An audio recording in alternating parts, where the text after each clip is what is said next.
I'm curious about the CIA because most people think it exists to protect national security, and that gets said a lot. But I wanted to know who's security exactly and whose nation. During World War II, the US built its first spy agency, the OSS, not with soldiers, with Wall Street lawyers, and they built it around one idea, that what's good for American businesses is good for America. And when the war ended, Congress shut it down. 2 years later, the same guy started the CIA. Same people, same mindset, new name, secret budget. And this time, almost nobody watching them. After the war, Truman said, don't bring over Nazis, there were criminals. And the CIA brought over 1,600 of them anyway. Scrubbed their records, gave them new identities and American careers. They called it Operation Paperclip, the most famous being Werner von Braun, who ran the Nazi rocket program, using concentration camp prisoners as slave labor. And then became the father of NASA and got a crater on the moon named after him, which does seem like a successful rebranding.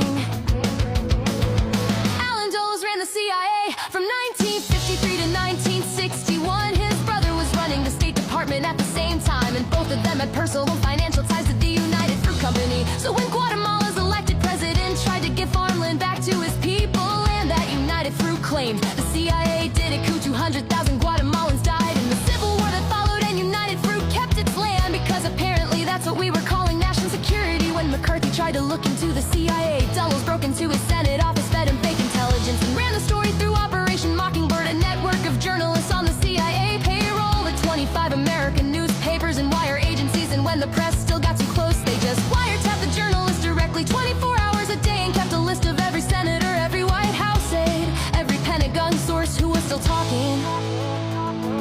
That same playbook ran in Iran, Chile, Nicaragua, the Congo, and Afghanistan. Elected leaders removed friendly dictators, installed rebel armies secretly funded. And when Congress specifically voted to cut off contrafunding in Nicaragua, the CIA sold weapons to Iran through Israel, took the money, funded them anyway, and flew drugs back on the same planes, which is efficient, I guess.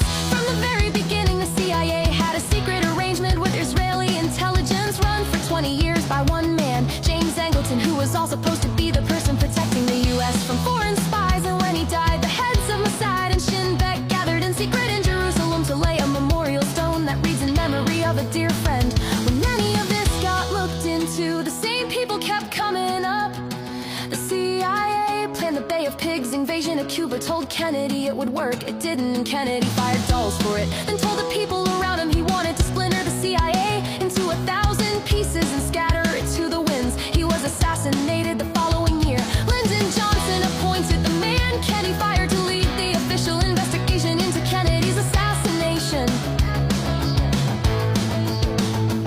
George H.W. Bush ran the CIA, then helped run Iran-Contra as vice president. Then as president, let everyone off the hook. His attorney general, William Barr, told him to pardon them all. The same Barr who used to work at the CIA, whose father, Donald Barr, served in the OSS, hired a college dropout named Jeffrey Epstein to teach at an elite school without a degree, and wrote a science fiction novel about elites keeping humans as sex slaves. And William Barr came back as attorney general the year Jeffrey Epstein died in a federal jail with the cameras broken and the guards asleep.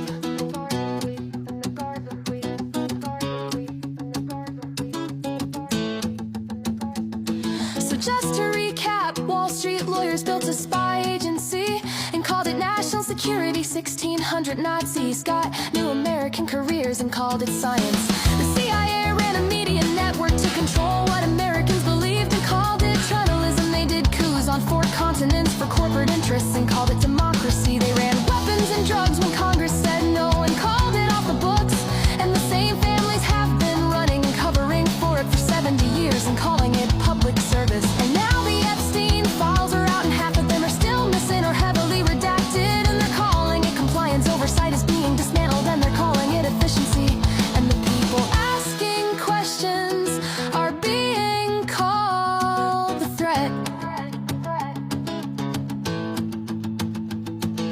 I'm just curious how many of the things we were taught to believe were written by the same agency we've been funding our entire lives without being allowed to know what it does.